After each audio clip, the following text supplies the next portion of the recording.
What's up, pod pals? It's your buddy Adam, and you are checking out Podcast Launch Tips. If you are wondering how to start a podcast, how do I launch a podcast? What is the best and most optimized way to launch a podcast? You're in the right place. I've got some great podcasting launch tips here today. In fact, probably at least the top three most often questions I get asked. What microphone should I use, Adam? What is the best microphone? This is a huge frustration, confusion point. Some people love to nerd out and get really, really expensive microphones, and they never actually launch their show, or their show goes nowhere. They do 7 episodes, and they're like, "Wow, that was a bummer. I spent $2,000 on a microphone." So I'm going to give you my number one recommendation. I'm only going to talk about one microphone. I'm going to keep it super simple for you because that's what I do with this show. Super simple podcast launch tips. What I recommend, boom, that's it. So let's get right to it. I'm going to tell you what I recommend, what I'm using right now, and then just some reasons why. All right. So I'm using an ATR 2100. ATR 2100 microphone, Audio Technica, whatever starts with an R, ATR 2100 microphone. If you go into Amazon.com and just search ATR 2100, this microphone will pull up, and it's most likely right around the $100 mark. They have different packages with like a pop filter, a tripod stand. It's gonna be around $100. All right. Now, I didn't start with this microphone. I just really fumbled through several mics with my first health show, The Million Pound Mission. I apologize to anyone that listened to like the first 20-ish episodes. It was terrible. Like, I was trying to put sound effects in. It was not great audio. It wasn't pretty. It was a huge frustration point because I was trying to use these more expensive mics, and the mic technology level was above my understanding of how to use it. There were too many settings, there were too many bells and whistles, and I was trying to mess with it and figure it out, and my audio always just sounded terrible. All right. The thing I love about the ATR 2100 is it does its job. All right. You're not getting a lot of background noise, and I'm not a huge podcasting tech nerd. There are other shows that you can dive into that. I'm just giving you the direct recommendations with this. All right. But I know that there are different mics that pick up more background noise that are more expensive, and they have different bells and whistles that are super exciting, or they look cooler. Like my microphone looks like something you do karaoke at a bar. All right. It doesn't look cool. It doesn't look like a big, like professional, what you'd imagine as a professional mic. All right. I don't care about that. It's $97, super budget friendly. It does its job. I'm on a USB plug-in right now. So there's a USB plug that goes in the back of the microphone. I plug it into my computer, ready to rock. I plug in my Apple iPod wired earbuds into the back of the microphone, and we're good. I'm podcasting. And I flip the on button so that the blue light's on. I know I'm good to go. I love the simplicity because, again, there are a lot of microphones out there that the newbie podcaster has no business messing with, because a lot of times you want to have, if you have a more expensive microphone, you want a soundboard, like Rodecaster Pro or something like that going on, and you don't have that, then you're basically getting the same sound quality, or maybe even worse, because you don't know how to do the settings like I did, and you're just kind of screwing things up and producing poor quality for a more expensive price.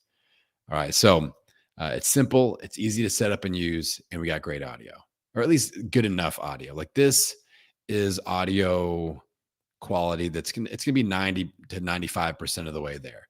Yeah, if you spent 500 or $1,000 and really knew what you're doing and had the equipment to optimize an expensive microphone, yeah, you could probably kick it up another 5 to 10%. But is that worth it? Maybe if you've got a storytelling podcast that's like an audio drama that needs to be Netflix quality, cool. But for like this show, I'm just talking to my pod pals. Like, I'm good. I can spend $97 and I'm good. All right. Now, let's talk about a little bit about microphone accessories. Like, you can see if you're watching the video, I've got I just tapped it, so you probably heard it, a pop filter. And that's just something that attaches to the microphone or microphone stand in some way, shape, or form.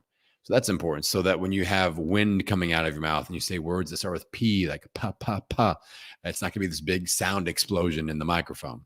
So I like a little pop filter across the top of my mic. And again, this is a $10 thing. Like our budget for the microphone and microphone setup is going to be, less than $150 or $200, depending on the next accessory, the microphone arm or stand.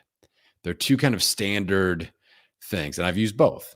The microphone arm is the device that like attaches to your desk and that kind of stretches around, and you'll see it kind of suspends the mic in midair, and you can pull it up right to your mouth, and it sounds awesome.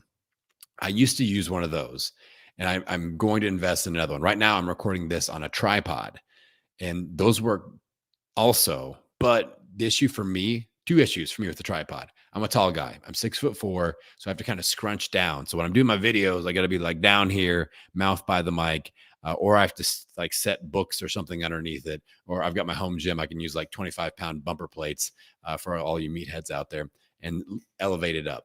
So I don't like that so much. I don't have room to stack things on my desk. I'm good. I'm already limited on space. So, but I'm also handsy. When I talk, I move my hands around, and all the time I'll whack this thing and I'll knock over my mic when I'm doing interviews, and I've got to edit that out, and that sucks. That's extra work for the editing team. So, I like the arm, the microphone arm. The reason that I got rid of my other one is I call it microphone arm erectile dysfunction. So I had this thing that would stretch from the back of my desk over my computer and kind of come in, and it was perfect, but they lost its mojo, and it would kind of just start drooping down lower and lower and lower. And so I did the quick fix. I had this tripod thing, and I've just kind of been lazy and stuck with that. But I need to get a new microphone arm to attach to my desk and get that going again, because it'll allow me to sit with good posture, which helps with your speaking voice and all that. And it'll produce better sound because the microphone will be right up close to my mouth. And that's important with sound quality. Like, let's just do a little test. So I'm going to back away from the microphone a little bit, and maybe even I'll shift my voice so it's not pointed directly at the microphone. All right. So we'll test this out. All right. So this is me just a few inches back, like maybe 6 inches back from where I was before, a foot back from where I was before. You can probably see or hear the difference in the microphone. Now, when I get up nice and close, you can already hear the difference there. All right. But again, if you're watching me on video, poor posture, right? I'm kind of hunched over down here in microphone zone. I guess I could lower my chair a little bit. Let's try that. Oh, yep, there we go. That helped a little bit. But, ideally for me, the podcast arm is going to be the way to go. It's a little bit more expensive, but you should be able to find one for $30-ish. If I find some good ones, I'll put the link in the show notes. But that's it. And so let's talk about, let's say you're planning on buying a $500 microphone, and I just talked you into buying the $97 to $100 ATR 2100.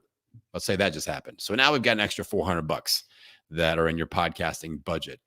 What should you spend that money on? Let me give you some ideas, because this is when I'm helping people launch shows. These are things that we start looking at. Number one, a great investment on that extra funds would be podcast and or business coaching, some mentorship.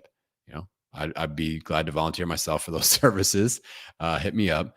But like, instead of blowing all your budget on a really expensive microphone that you're not even really sure how to use, get the cheaper one and invest in your podcasting knowledge.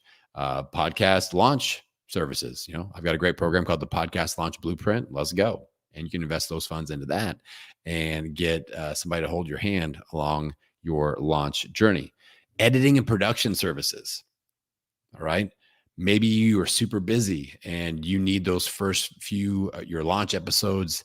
That would be super helpful to have that edited, and your show notes and some social media clips and things like that. Shameless plug once again. I can take care of all those things. So just hit me up. But so this is what we have to be thinking. It's not like, sometimes people feel like it's a rite of passage, it's a must. You got to buy this super expensive, cool looking, fancy microphone. It's like, if you can it's like driving a really expensive car and having a giant loan forever, or driving a nerd car like me, being debt free and financially independent. All right. This is kind of the route we want to take with a less expensive microphone and a more effective podcast launch that you can invest in. Last investment idea, podcast player ads. I'll cover this in an upcoming episode. I've got an episode of Podcasting Business School. I think it's episode 132 on how to do this.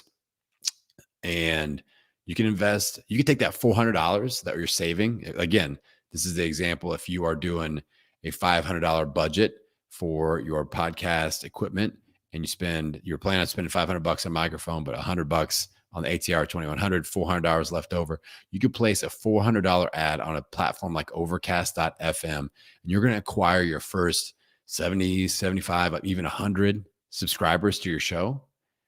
Like having an audience to listen to, that's super important. So if you have the fanciest microphone in the world, and even if you figure out how to use it and it sounds great and no one's listening in, what's the point? That's called a waste of time, pod pals. So you could invest in coaching, and you can, editing, production, social media, podcast player ads, all those things I feel like would be much better investments in your funds, in your podcast launch budget, than a super, super expensive mic. I hope this lesson was well taken. I hope that it serves you.